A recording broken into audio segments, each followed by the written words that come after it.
It's what South Lutherans have been hoping for a very long time, and now the signing of the heads of agreement for the Cotton Bay development. I'm Clint Watson. The story's ahead in the Bahamas Tonight. Coming up in the Bahamas Tonight, police investigating the death of a 47-year-old male. We've got all the details, so stay tuned. And firefighters battling a blaze at the Old City Market warehouse yesterday, so don't you move. The Bahamas Tonight starts now. Now in HD.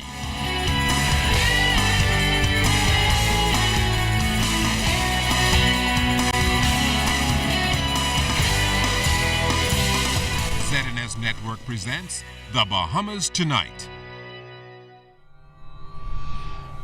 This portion of the news brought to you by BTC Every Day.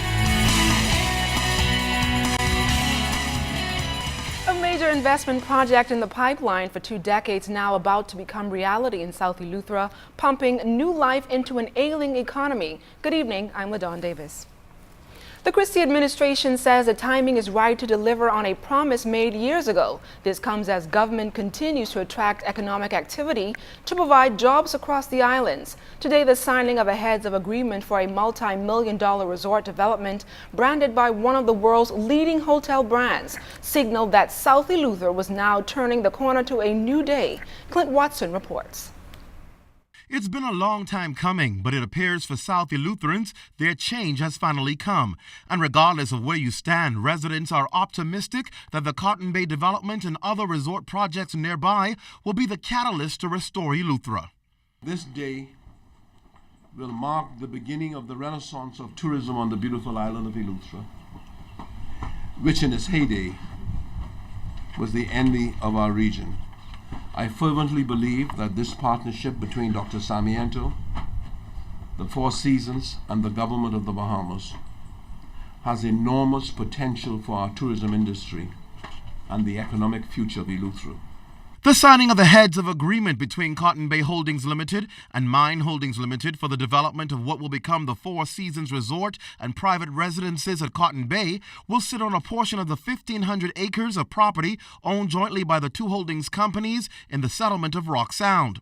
The first phase will feature a $100 million investment of a 5-star 115-room resort hotel, 40 private residences, 18-hole world-famous Robert Trent Jones golf course, spa, restaurants, recreational facilities, a commercial shopping center, and employee housing. 200 construction jobs will be created and 300 permanent jobs once the resort opens.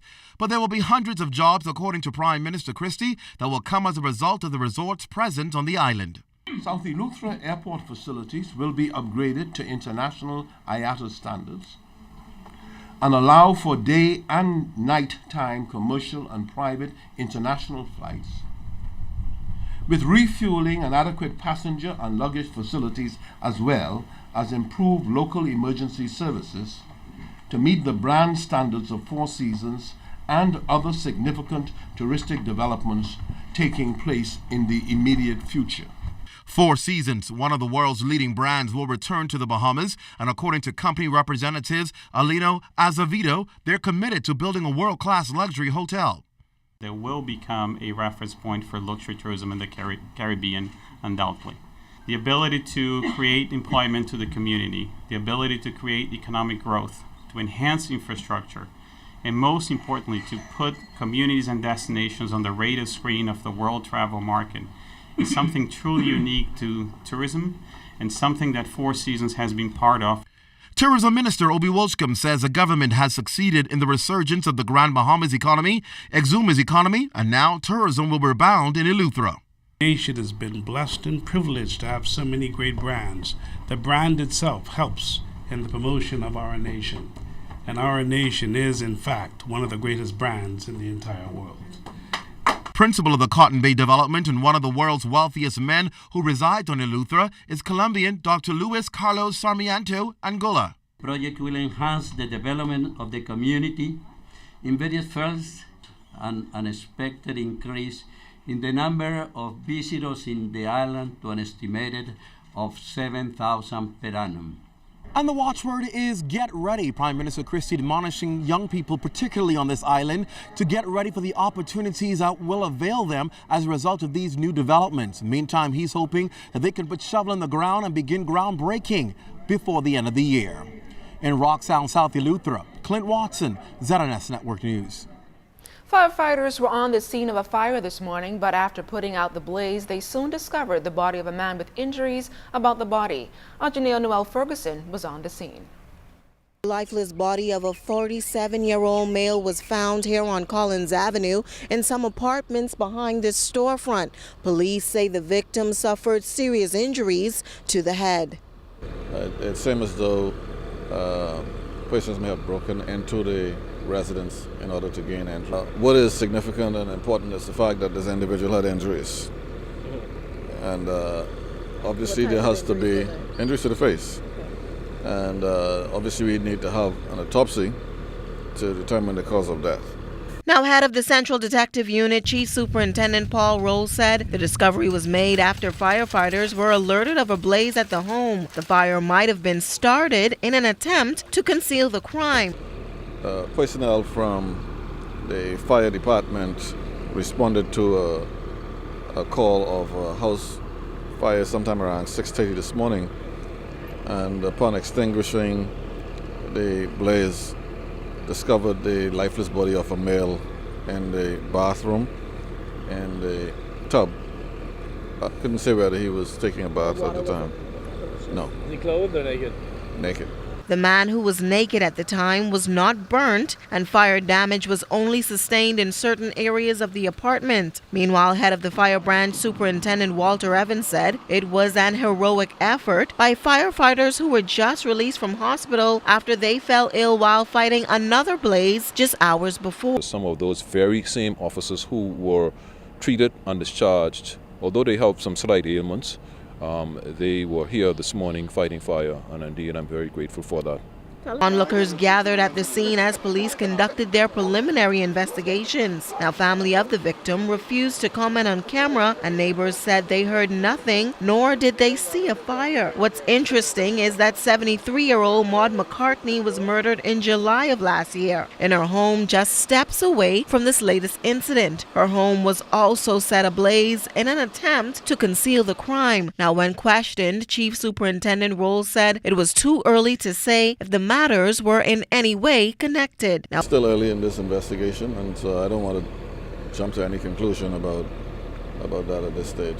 Now, if you have any information to help solve this latest death, you're asked to contact police as soon as possible. Janae Noel Ferguson, ZNS Network News. Now, Janaea mentioned a previous blaze that firefighters were busy battling yesterday evening. Officer in charge of the Police Fire Services, Superintendent Walter Evans, says his team was called to the Old City Market warehouse on East-West Highway at around 3:30. And upon their arrival, they met flames issuing from the roof of a single-story warehouse. This is a very, very large warehouse. Immediately, a backup was called. In addition to the 3 units, 1 additional unit was called out. And as a result of that, fire officers met flames on the interior of the facility. Now, this facility, as we know it, it appears to be an abandoned structure. And it seems as if persons may have entered the facility. We are not certain at this point, but fire was on the interior. This building was not powered by electricity.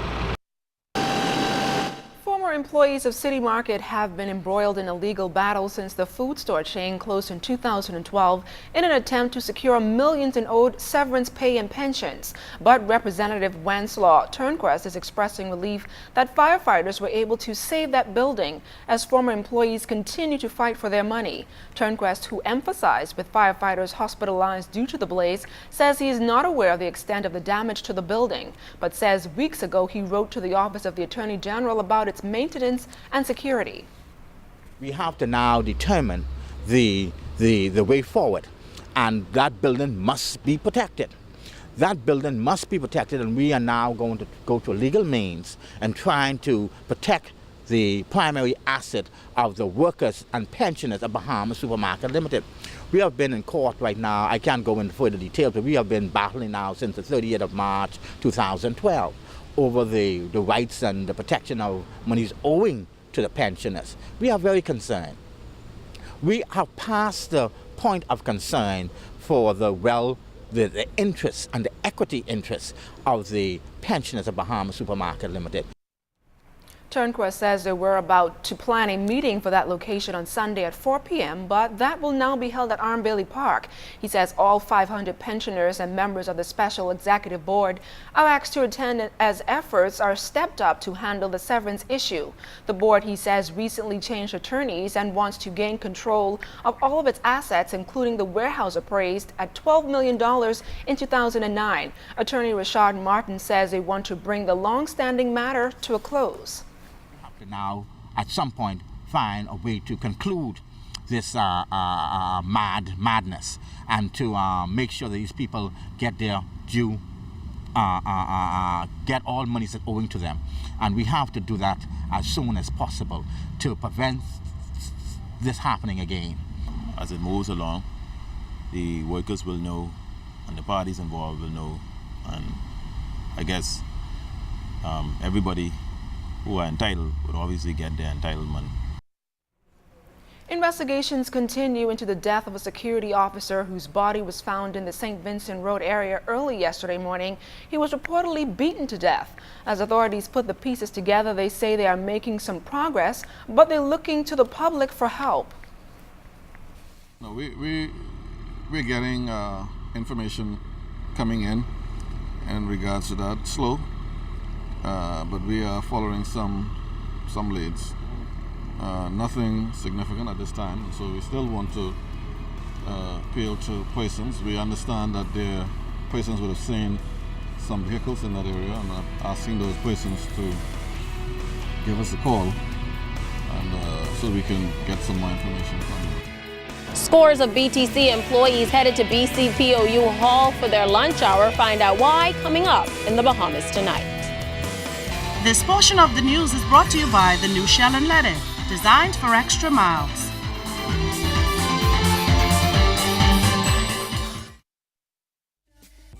Commonwealth Bank has always been where Bahamians go for auto loans. And it just keeps getting better. Now with on-site approval available, even more flexibility and hassle-free loan applications. That's what I like. Bahamians approving Bahamians because they don't answer to anyone but themselves. Thanks, CB. Thanks, CB, for making it quick and easy. Commonwealth Bank, leader in personal banking services.